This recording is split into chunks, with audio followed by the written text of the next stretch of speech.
এই গাইস তোমাদের সবাইকে জানাই শুভ নববর্ষ।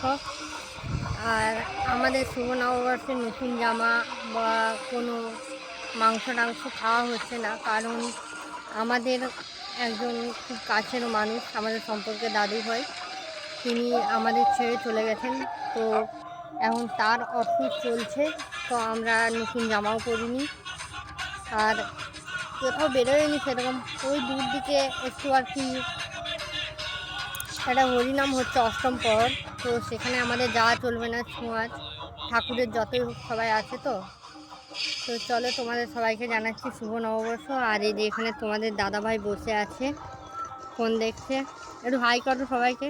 হাই, শুভ নববর্ষ জানাও সবাইকে। সবাইকে জানাই শুভ নববর্ষ। সবাই ভালো থাকবেন, খুশিতে থাকবেন। তো সবাইকে জানাচ্ছি শুভ নববর্ষের প্রীতি ও শুভেচ্ছা, আর বড়দেরকে জানাচ্ছি প্রণাম, আর ছোটোকে জানাচ্ছি অনেক অনেক ভালোবাসা। নতুন বছর নতুনভাবে এগিয়ে চলো। তো চলো আজকের মতো টাটা।